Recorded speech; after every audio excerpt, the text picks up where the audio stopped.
Wow. What a weekend for triathletes. Man, boy, it was a barn burner. It was fantastic to watch. We'll go over that here shortly. Today, it's October 17th, the year 2023. Welcome aboard, everybody. You're listening to the Crushing Iron podcast, and this is episode 723. Yes, it is. We nailed it and completely bombed it. And I think Kat Matthews felt the C26 prediction. No kidding. She's like, we're like the Madden cover of triathlon predictions. When we predict it fall, I'm still kind of waiting to see what happened because we don't know yet. I haven't heard. I've been like scouring. I mean, when I say scouring, I mean like briefly and randomly looking to figure out what may have gone, because it sounded like it happened early, real early. But yeah, it was a stacked, loaded field. It did not pan out the way that I thought it would, which honestly made it even more of a compelling day and one of the all-time performances that you're going to see. We'll go into that here in a little bit. We'll do the Kona recap. The ladies, they brought it, and they brought it well. It was a fantastic weekend. Again, we'll go into that recap here shortly. But it's your first time tuning in today, welcome. We appreciate your time. We know you have a lot of options in the triathlon podcast universe and just podcasts in general. Times are valuable, so we appreciate you tuning in today. We cover it all. We do swim, bike, and run specific podcasts. We do race recaps and also a lot of race previews. But for the most part, Mike and I, as coaches, athletes, best friends, we just sit back, relax, have an open, honest discussion about what we're going through in life, not just as human beings, but also as coaches and athletes ourselves. Mike and I work with a wide range of athletes all across the globe, from beginner level triathletes from the very first 5K or sprint triathlon, all the way up through elite level amateurs trying to get back to world championships, and everyone in between from all over the globe. And we use the feedback loop we have with them and training peaks, emails, text messages, and the like to drive the discussion of the day. We also utilize and leverage our Facebook group. You can search that, Crushing Iron Group. Answer one simple question, we'll let you right in. Awesome people, fantastic community, solid resource in a sport that is oftentimes way overcomplicated and way too confusing. It is a solid space to get actionable information and just solid support from people who've been around the sport for a long time. Again, it's got every different level of experienced athlete in there. So if you got a question, ask it. Don't be a lurker, be a participant. We'll go in there about once a month and do a bit of a Q&A, take the pulse of the community, answer as many questions as we can. But that is it. We have no sponsors. We have no ads. But we do have an agenda, and it's the most important one, and that's to keep you happy and healthy in your endurance sports journey. I'm kind of impressed you remembered that after skipping it last I kind of fumbled there for a minute. I was like, well, it's funny how you get out of, you're rattled off for, 700 plus without skipping a day in the intro, and how it's evolved over the last, 6 years. And then you take a few days off and all of a sudden you forget how to do it. And just rattles off the tongue, man. That's why I got to keep doing it at least once a week. Maybe I should just record it and have you just nail it, and I'll just put it in there. Yeah. Or maybe go back. It was like 3 weeks ago. I really nailed one. Yeah. And maybe do that, because I'm sure that's what most shows do, is they nail it and then they do a little bit of a heavy edit and record. But you know what? That's not us. We are who we are. We got to keep it real. That's why you love us. But yeah, it was, we did our Kona prediction show last week. And I'll be honest, some years I've nailed it. This year, boy, did I bomb it. I didn't bomb it. Reef got fifth and Knibb got, is that who you had in your top three?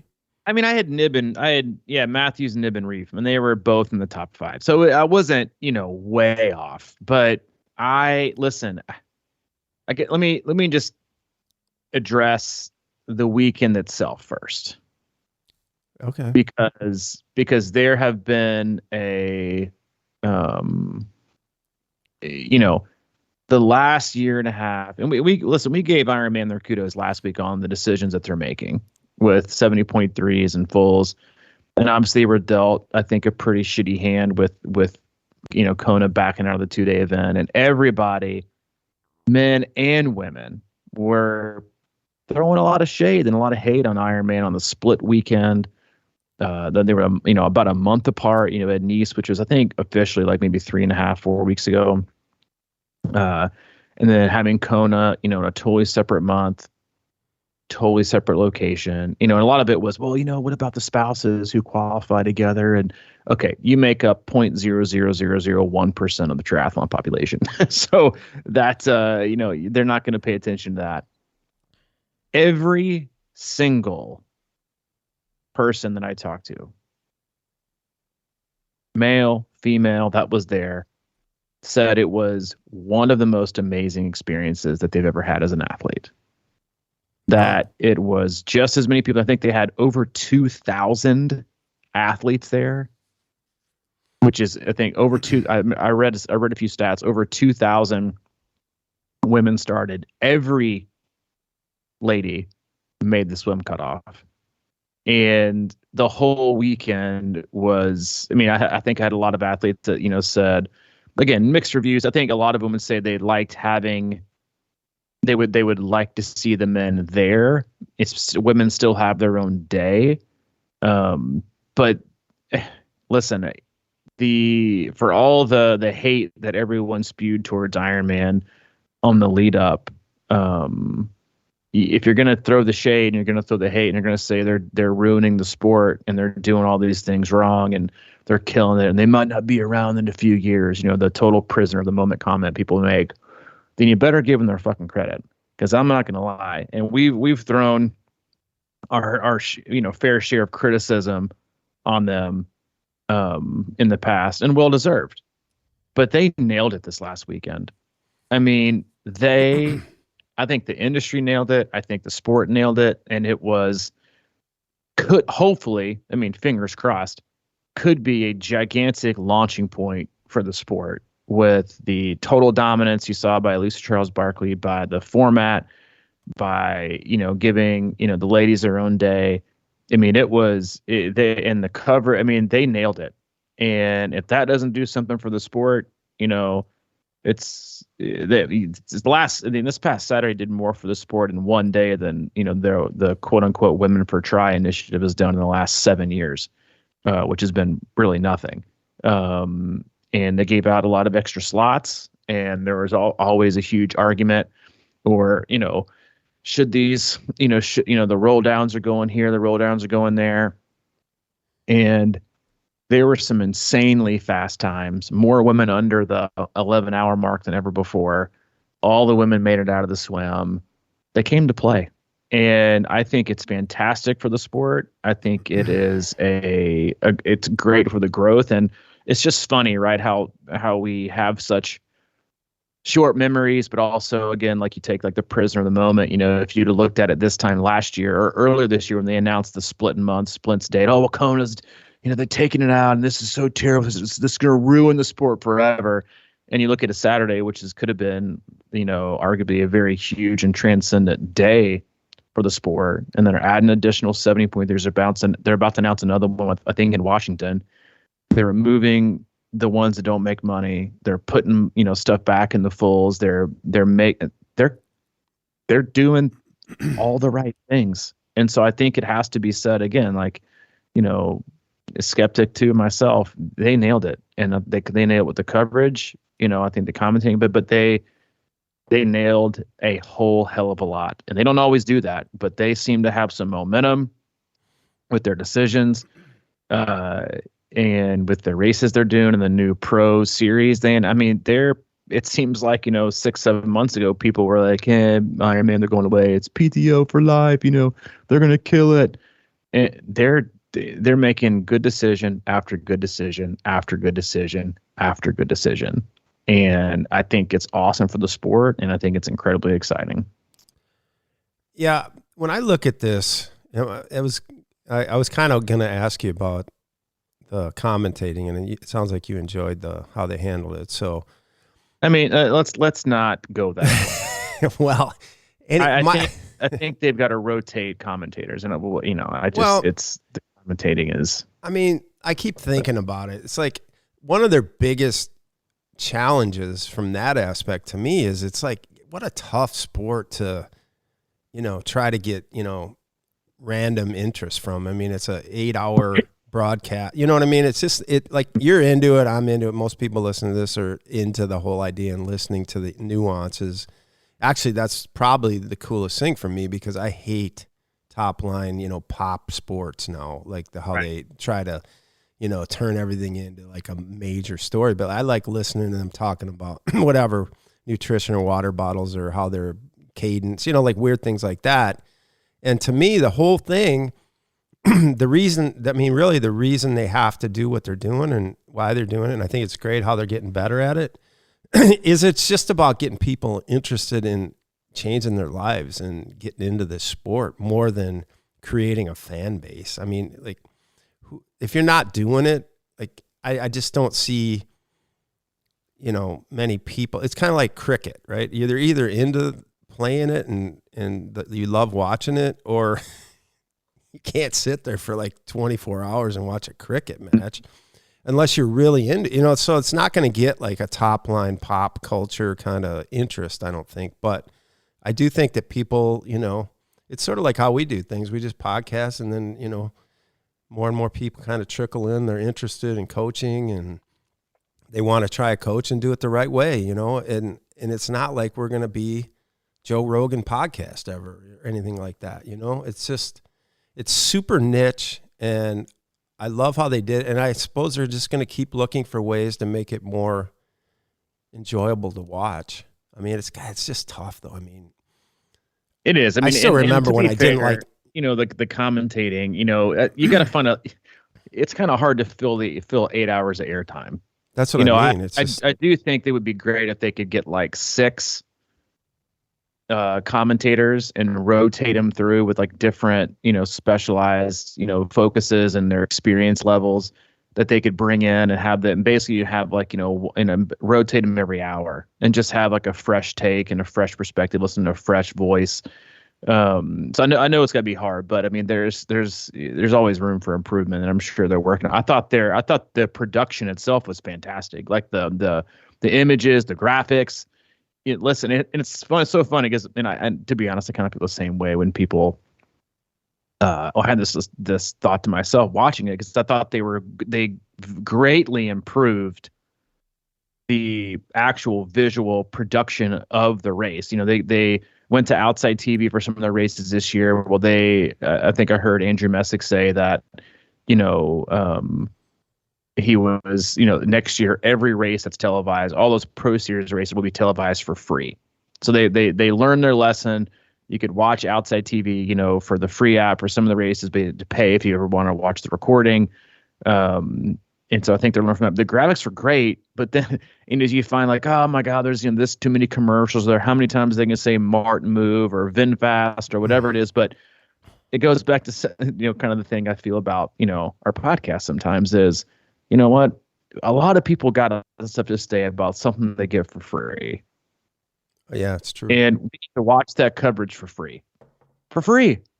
That giant long, and in order to do it for free for them, not for us, but in order for them to do it for free, they have to appease the sponsors, right? That pay money to help pay for the broadcast, and so, yes, it's an annoying for sure, but I also didn't have to pay a dime to watch it. I didn't have to, put in my email address and this to watch it. I just got to watch it, and I got to walk away and come back and still be live, limited in, commercials, I thought. And yeah. I mean, like, yes, you can always find something to bitch and complain about, but listen, if you're consuming it for free, then either consume it and enjoy it and appreciate the fact that it's free, or choose not to consume it at all. Yeah. And I think they did really, I like the graphics they included with like the pinpoints where they were on the bike course, specifically the 3D images of them like around the island and showing the distance in between. I thought that was awesome. I would have liked to have seen a little more of like, the watts and watts per kilogram they're putting on the bike, or their exact pace in the run. But to me, that matters because I find it just interesting. But for the average Joe, and you nailed it, they're not selling the sport to that person, right? Because that seems unattainable. When you sell the sport and you sell Kona and the NBC coverage, you're selling the dream of changing your life. You're selling the dream of the experience on the red carpet. And when people see that or they watch that, they see a way to be empowered to do something and to change their life, not just physically, but mentally and emotionally. And you see the people's looks on their faces, and you see and you read or you watch the the heartfelt little video clips and documentary pieces on the average age grouper that was towing the line. And I think we'll get in the women's race, but I thought you probably didn't watch it, but I was up. Well, it wasn't up because it was like 10, but they interviewed some like actual age groupers at the beginning of the race along with the pro women. Those were the best interviews of the day because it was so like raw and energetic and just like happy. And like, it was everything our sport is. Right. And I just felt that it was really just a really genuine, awesome, authentic day. And it showcased not just like insanely great ability and performances by every walk of life. Right. And every shape and size and every, different home life that women can have. It was unreal. And again, it's those special interest stories is what gets us. You don't watch Kona and get moved because of the winner, because you think I'll never be that. You get moved by the nighttime finishes and the crying and the tears and the special interest stories because you can relate to that because that's you. Yeah. And then you think, if you can do that, I can do that. Yeah. And then that's what propels people to get into the sport that can be totally life-changing. And that's the greatest sell you can have for a sport. Right. And, you mentioned a point that if I would have had to enter my email or a password, I might not have watched. So yeah, we're stubborn like that. So but no, I loved it. And I actually just looked up and it looks like that stream had about 800,000 views, which is pretty damn good. And you got to figure like, it's a Saturday, there's a lot of, obviously it's a football day here in the States. And I remember like last year, I think I watched it at the cottage with my mom and a couple of her neighbors were around and they were just kind of peeking in, asking questions and stuff. And I'm sure that kind of thing happened, so out of 800,000, if you get like maybe, I don't know, 20,000 people, like, I think I want to try this someday or whatever. Mm-hmm. There's a lot of that going on. And, but I enjoyed watching it, man. I think that, they did a good job with it. Like I said, I just think it's the challenge that people kind of see. I think people kind of, like you said, with the age groupers, I think they just maybe recognize themselves a little bit. And that's what I always said. That's what got me is just going to watch one in the first place. I was like, wait a minute, this isn't like superhuman. Of course the out front part is. And I think that was kind of like, unless you understand the sport, there's just really not a lot of drama in this thing. It's like, Lucy just went wire to wire, and I think Ann got like within 2 miles of her or something like that. There was no really, Hail Mary moments, possibilities, or any kind of comebacks.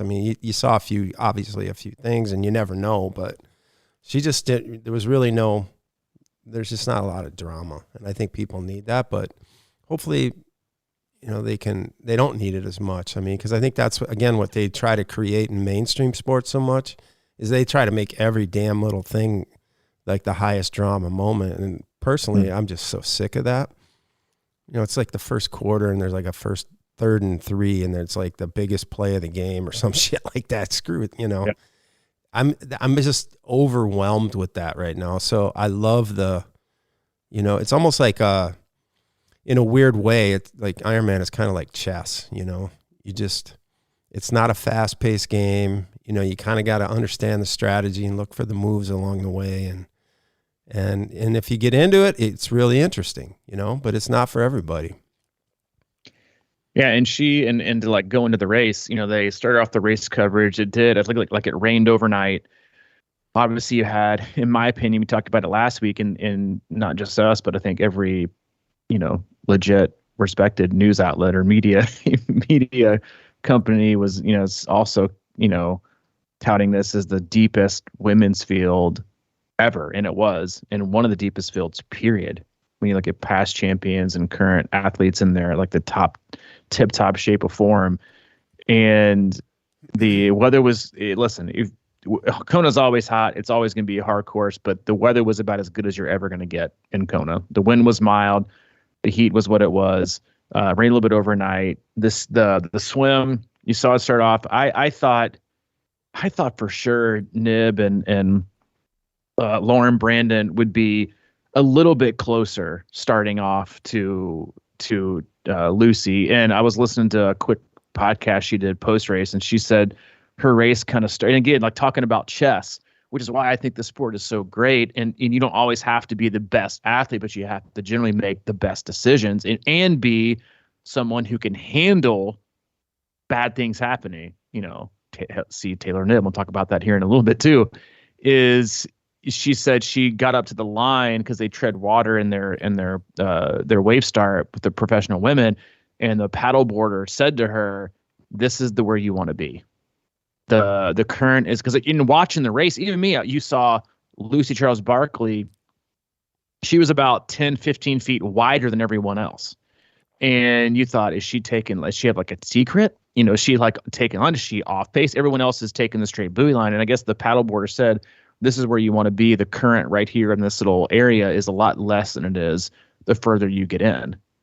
And she took that line, and she saw everybody else down, way down the very front of the kind of the strip where the paddle boards are. So she was away from everyone else, and she took off like a fucking bat out of hell, and it was over. It was over before it got started in the first 50 yards of the swim. And there is, there's an old saying in triathlon where you can't win it on the swim, but you can lose it.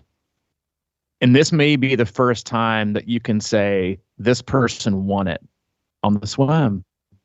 Because had she had been with Nib and Lauren Brandon, had they been right next to each other for the swim, I would have to imagine Lauren Brandon and it hops on her feet because he's with her, stays on her line and just follows her feet. Nib does the same thing. And they didn't. They started separately, and and Lucy Charles-Barclay went the entire race solo, the entire swim solo. She gapped about like a minute and a half. You had Nib and Lauren Brandon and a few others that were in the chase back. So Dara didn't have nearly as good of a swim, and Haug was in a great position. Langridge didn't have nearly as good of a swim as she probably thought she was going to have. Laura Phillip, your pick, had probably one of her worst full distance swims. So it really changed like the pack dynamics. But what it did is I think it really split up to where she owned her day and had her day from the get-go. And to me, you can't get more respect than that. I'm going to take this. And when you go back and listen to her past interviews, she's in her post interview, she'd always envisioned winning that race wire to wire. That's her strength. She's next level swimmer, and she showed it. So instead of playing it safe, which a lot of people thought she maybe should have and save that energy, myself included, she decided to gun it and go for it. She got her gap. She left. No one knew how far she was. You had her coming out a minute and a half. She had a quick transition. Taylor Knibb gets out, takes a little bit longer to transition, puts her socks on, takes a little, rinse off in the shower. And then you had Lauren Brandon and I can't remember who else. And I thought Nib was going to catch up in the first 10 to 15 minutes. She lost a bit extra time in transition. And then I think, and we'll talk about this as we get going, but I think I saw where Nib lost one of her main nutrition bottles in the first 5 miles. I think that's why she slowed, because she knew that she was already going to be behind nutritionally. But Lucy took it out, guns blazing. Watching her swim is I'm in awe. And it's funny, if you want to watch someone swim fast, i.e. the world champion, look how fast her arm turnover was. Yep. See any gliding. You didn't see any breathing every 3. You just saw an athlete gunning it for 2.4 miles and breathing every stroke, and with a high cadence and a high turnover, swimming fast. You didn't see a bunch of gliding and stroking and easy looking swimming. And to me, it didn't even look smooth. She just looked strong, fast, and powerful. And she left everybody in the dust. Man, that's so interesting what you're saying about the beginning, because when you get in the water and you kind of get these ideas that, okay, it's better to do this or swim this way or get that, you got to be good enough to do it. And then to have the, the balls, I guess, to stay with a plan, because you just kind of never know in water. You can hear things or whatever, but then to trust that and to get out there. And obviously she, even though she dusted everybody, I mean, you can't think that she was just going all out. I mean, she had to be like cruising in her own way, to feel that good, I would imagine. And then you also wonder, I wonder if she's thinking, okay, well, Knibb is the one that everyone's talking about that's going to try and stay with me and get me on the bike. I wonder if she kind of like tried to put a little doubt in her mind, because her first Ironman, and Knibb's out there trying to, I don't want to say be cautious, but she's probably got some doubts or some questions. You know what I mean? There's going to be that. And I wonder if Lucy just decided to put it on her and just see if she had, the faith in herself to get out there, because she poured it on, man. And she was probably like, well, if I get out there, I mean, I got to be able to run, she's probably putting these little questions in her mind for her first time. And I wonder if that was kind of her strategy, to just sort of make her make that decision and push herself and see if she could handle it. But, I think I texted you right when she got in there. I saw that interview with Lucy in the morning. I was like, I had a feeling about her. She looked kind of fresh and confident and everything. When she got out of the water and started running, when she got off the bike, I was like, she's going wire to wire, man. I just felt it. I could just sense it in her early from that day or the morning on. And it's just so crazy to think about how she can just, you watched her, they kept showing her stroke and then the pack right behind her. And it was just like night and day. And she's like dusting these people, man. It's just incredible. Yeah, it was. I mean, you look back on it, obviously it's, you can say it's because she won, but she looked like she was swimming like, I'm taking this race from you right now and I'm not waiting. Yeah. But she stay had out in front right? that long, man. Come on. Not by yourself the whole day. Yeah, that's the thing, right? And that's what makes this all the more incredible to me, is she did 140.6 mile TT. Yeah. I mean, it's mind blowing that she got the swim, right? Then you have Knibb, who rode with Lauren Brainerd for a little bit, and then she ended up doing basically the same thing. She rode almost the whole ride solo. You had a lot of athletes. Obviously, I had Kat Matthews up there, who I thought had a great swim. And after about the second or third split, you saw where she was falling backwards. Chelsea Sodaro, another favorite, was falling back some. Fenella Language falling back some. You saw Laura Phillip just blaze her way through. Reef started to push it, and you're like, here she comes. And then she had to slow down. And there was just no gapping. There was no getting it. And it just kind of, everyone rode together. You had, obviously, the Laura Phillip and Reef kind of pushed away for a little bit. I can't remember the other woman's name for the life of me. Pushed out a little bit too. And so there were no big penalties. I do think that Knibb, because she was making up time in the first 10 or 12 miles, she did lose that, but I think she probably slowed down because she knew she was not screwed, but she had to wait till special needs.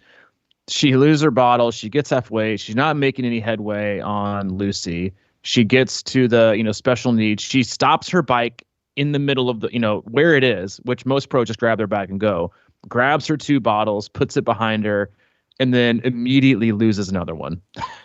Yeah. About a mile out of it, lose another bottle, another huge nutrition bottle.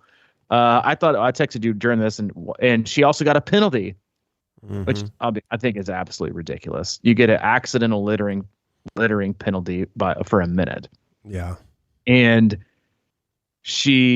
talk about an athlete who had everything go right, which it seemed like Lucy did, even though I also read that she had like some very, her run the whole time, her Achilles was just like incredibly painful. She had tweaked her Achilles doing something a week or two before and wasn't even sure she's gonna be able to do the race because of how sore her Achilles was, and basically ran the whole thing with it hurting, which to me is another what the fuck? How impressive is it she did that? So you got Knibb loses a couple bottles, and then she lost another one, then gets a minute penalty. She's biking the whole self for the first time, right? She's never done a full, much less Kona. This is her first one ever. She sees that penalty. Then this may not have seemed like a big deal to anybody else, but at the mile 80 or 82, she was supposed to serve her penalty. Well, they didn't have the 10th set up in time because they were going so fast. So okay, no big of a deal, but no big of a deal. But had she have had that penalty, she could have stopped and totally refilled her nutrition and made more mix, but she didn't have it because she didn't have to stop. So she kept going. And I think that obviously caught up to her, but it was funny to watch her not get, I'm sure she was internalizing it, but it was interesting to kind of watch her talk to the moto and have conversations like, yeah, I got a 1 minute penalty. And, you know, she's always like smiling and laughing. It's like we're, you know, most athletes, they get like one, you know, small drip of water in their goggle and they're like, oh my God. I had to stop and fix my goggles in the swim. And I got a little bit of, and it's just, I mean, my eyes were red and it was just really interfering with my whole day. And here she is having all these things happen in second place, right? And ends up having like one of the fastest times ever. And any other year would have been a winning time. But she had all these things happen over the bike. She gets off, you know what, about around 3 minutes, serves her penalty. You got Reef, you know, coming down hard. You got Phillip coming down hard. The rest of the players really, you know, kind of far down in the field, in my opinion. And then it was all up to once, you know, Lucy came in, it was like, what's going to happen now? How is her run? Is she going to fade? Obviously coming second 4 times. I mean, to me, I think that's what makes it all.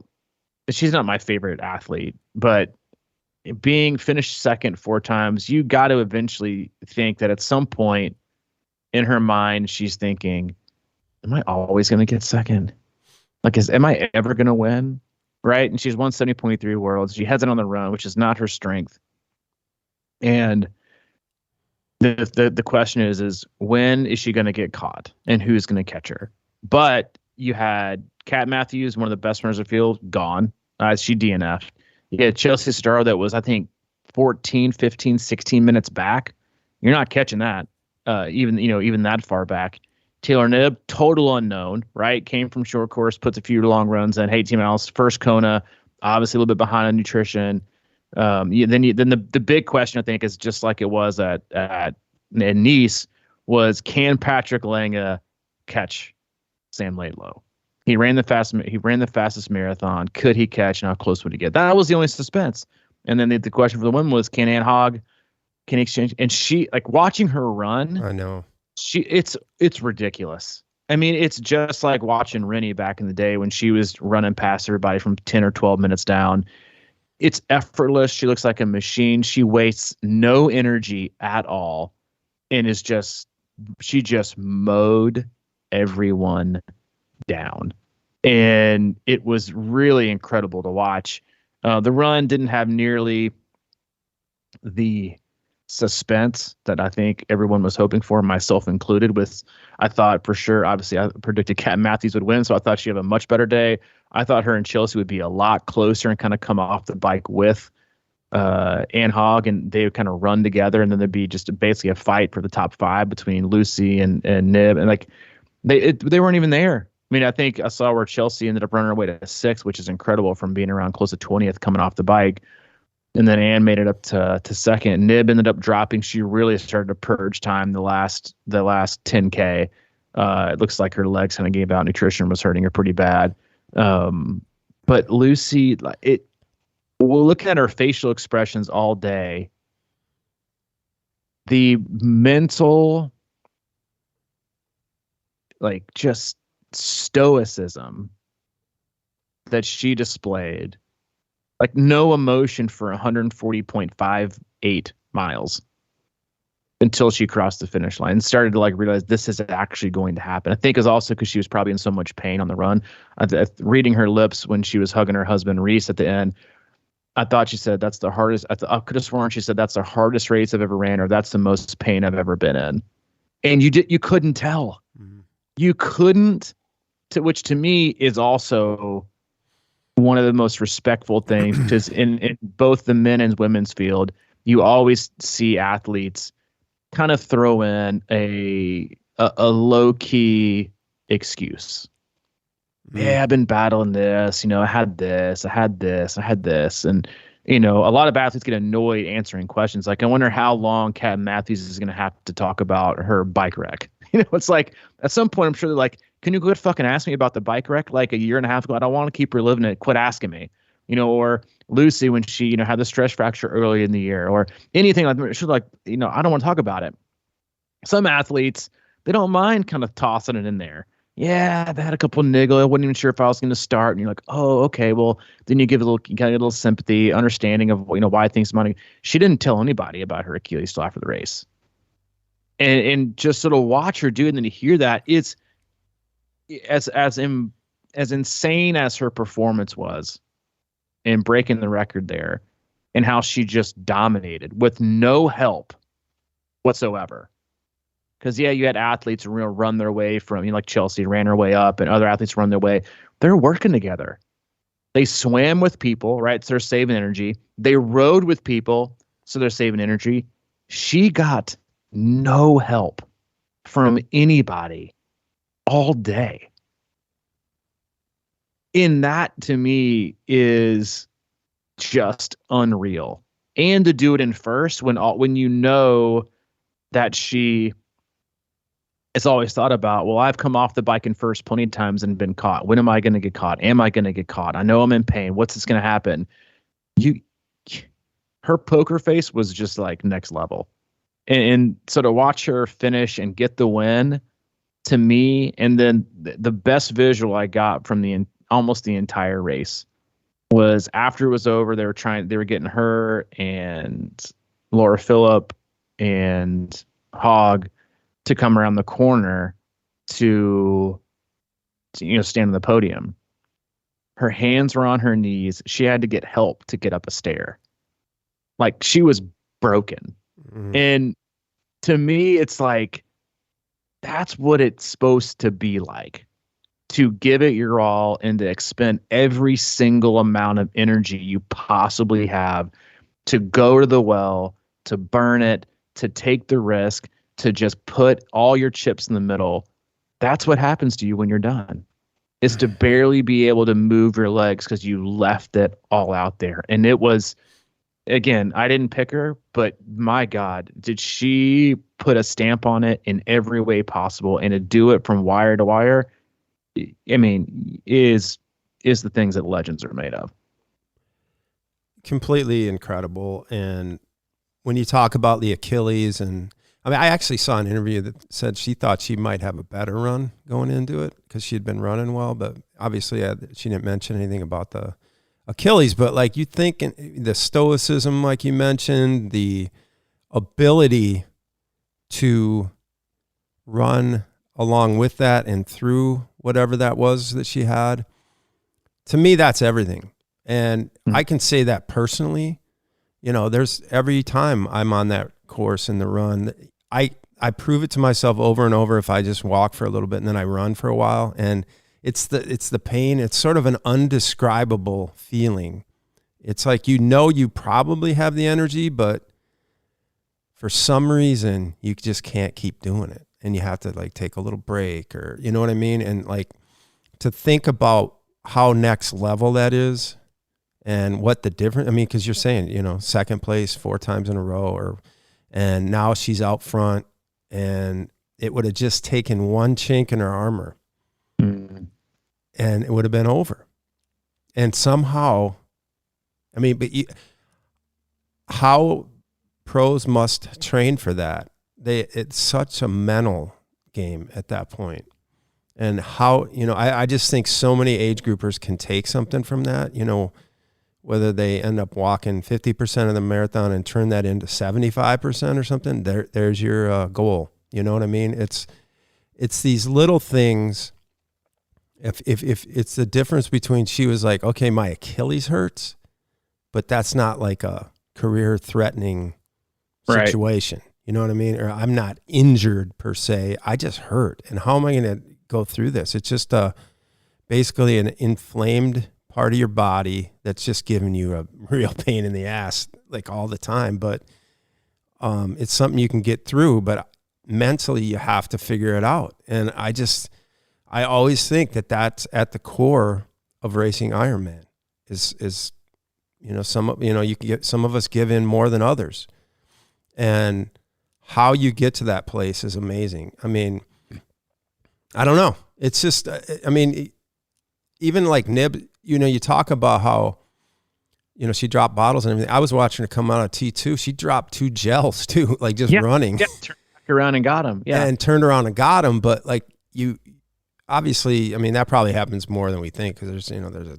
camera on her and everything like that. But still, I think what an amazing race she had. I mean, because by watching it naked eye, you're like, oh man, she's making a lot of mistakes. She, and everybody had that like, oh, she's a rookie and she's gonna, so she had all that pressure on her and everything, and she makes a few little things like that, but still ends up 4th. I mean, and by all accounts, I think she probably, I'm guessing that she was cautious out there all day. Didn't let loose, and maybe she didn't. I mean, I don't want to say she doesn't have the mental game that Lucy does, but maybe not at that distance. I mean, it's hard to know. Well, yeah, you can't know until you've done it. Yeah. And I think, no one can, discredit she's 2-time 70.3 champion where she really was even just uncontested. That's how good she is. But at that distance, there's so many unknowns. I think I remember hearing on the broadcast at mile 15 or 16, someone said, from her agent or whatever said, this is when you can start to race, but not until then. We always say like, the Ironman race doesn't start till mile 18 of the run. Because it did, the way she was like talking and conversing on the bike, she was just like having like a casual conversation, low zone 2, kind of easy stuff. And it was interesting. Like you look at Lucy Charles-Barclay and you look at Taylor Knibb, and just like eyeballs and just what most people know about just general aerodynamics, she probably gave up 3 to 4 minutes on the bike to Lucy Charles-Barclay just on her setup alone. I mean, if you look at how dialed in with Lucy's shield and aero helmet and her aero bars were, and how her position was, and how long she's been in that position, the hours and hours and hours, hundreds of hours she spent in that position. She didn't get. I mean, she's looking at 4 or 5 minutes. There's a couple things that could have played out where I do think they get off the bike together. But doesn't matter because she didn't. And Haug, I mean, I think she's 41. Mm-hmm. It's such a testament to being able to do this continuously and put out great performances and figure things out and not use age as an excuse. I mean, she's a couple mistakes and having someone else with her on the bike to be right up there, and having it. And, Laura Philipp, another, had a great day. I'm sure it was great for her to finally kind of get the monkey off her back. No penalty last year. You talk about, having like things go in your head, and I mean, it was a total stamp of like, I'm here and this is going to be mine until someone takes it from me. And I mean, and it's even like, it's, if you go back down and see that, the defending champion who kind of walked away with it all last year, Sadara ran her way to 6th. She was 17 minutes behind. 17 minutes behind. And it's unbelievable that there was that disparity. And I mean, it's funny, like you go back and look at the splits and you had a ton of Americans in the top 10, which I thought was awesome. I mean, it really was crazy to just 2 moms in the top 10. And I mean, they just threw it down, and it was really, really just kind of incredible to watch. Like the whole, the wire to wire thing is again, what gets me, about the performance and going back to, being prisoner of the moment. I think it was around this time last year when, Gustav Eden, and he won Kona, and then Blumenfeld won 70.3 Worlds, and everyone was talking about the Norwegian method. And we got to test lactate 24/7, and we got to do this, and we got to do that.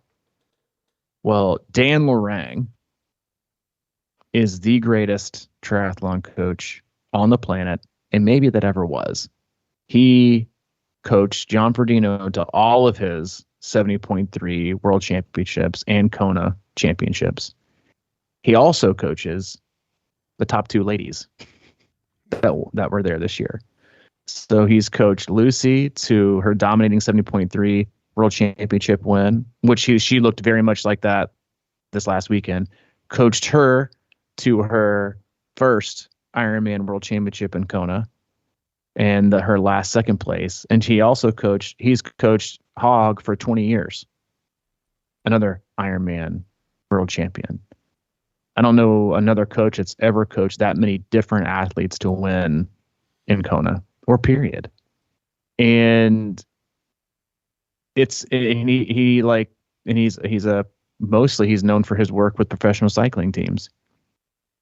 And so, I mean, like you go back and if you go back and I'm a huge fan of his, and like the way he talks about training and consistency and changing things around, and also how like you manage the injuries they've all had.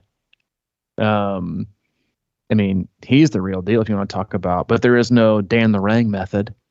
It's no. I have a few slots open and I just started using the Dan Lorang method just in case anybody's interested.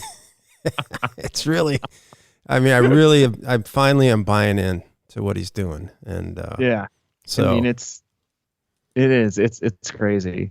It is. I will say he's a huge fan of big gear work.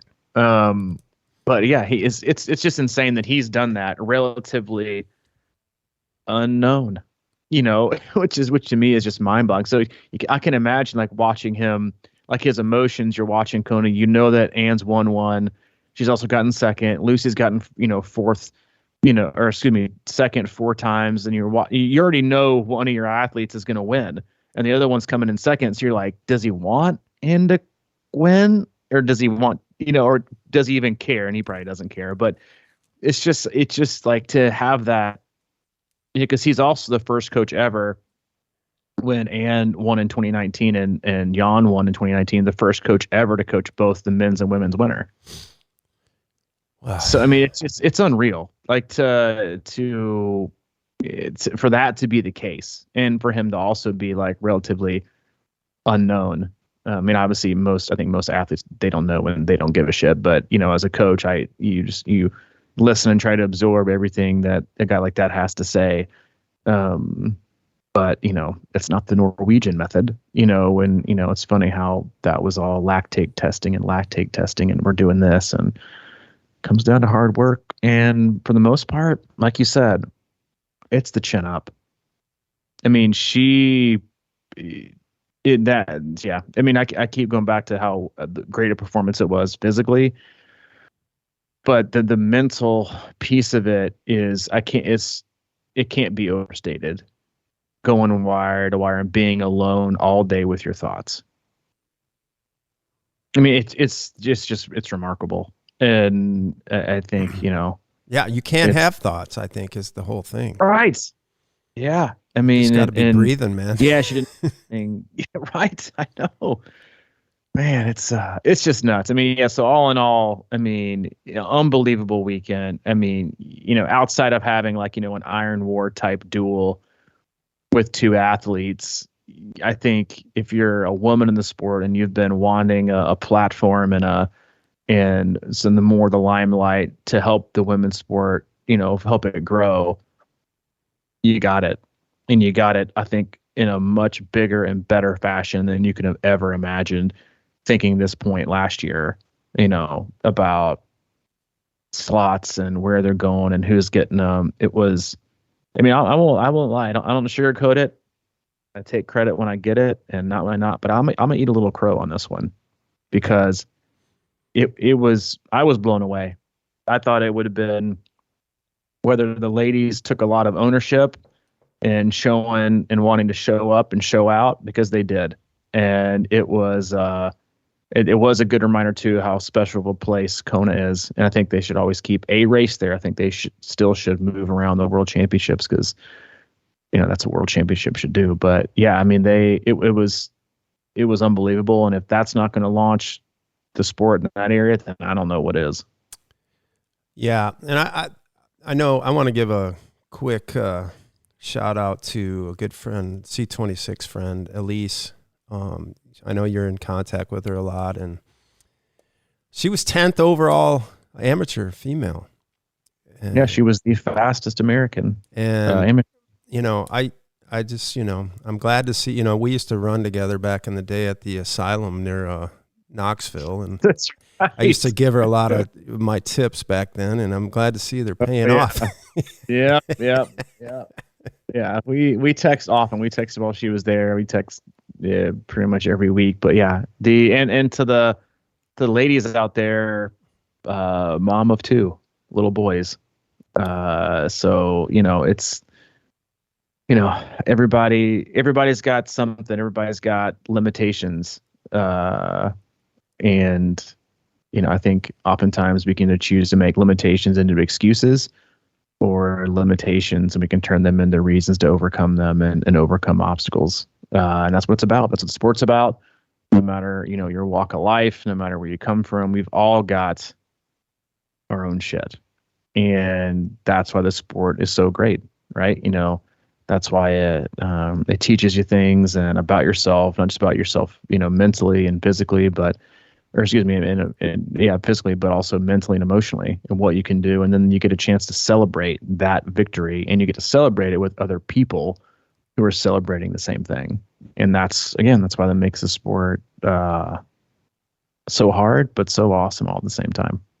Yeah, it is, man. There's a lot of challenges, and it really, and I was thinking about this maybe for a topic in a sense, is that it just comes down to you, we can all have our goals and dreams. We got to figure out how to do them and actually stick with it and beat the obstacles. And I don't know. I just think it's all out there. No matter what it is in our lives that we want to do, we just have to figure out how we're going to do it. And if we really want it, we can, talk is cheap kind of thing, even with ourselves.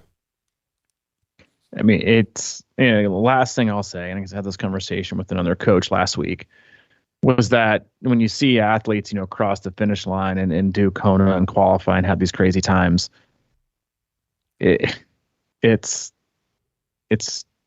hard work. Yeah. That's it. That's what I'm saying.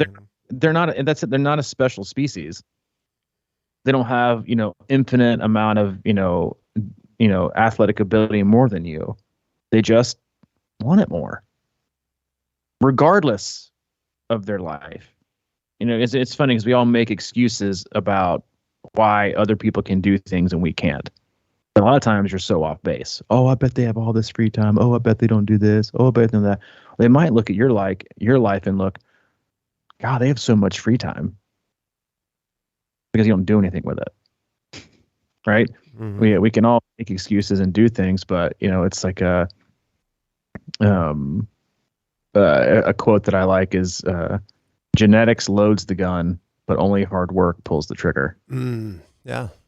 And that's, that's an excuse a lot of people use. I just don't have the genetics. That's hard work and have fun doing it. And if you can do that, you'll get a lot farther along than, blaming or using your circumstances or your thought or own belief of lack of ability as an excuse.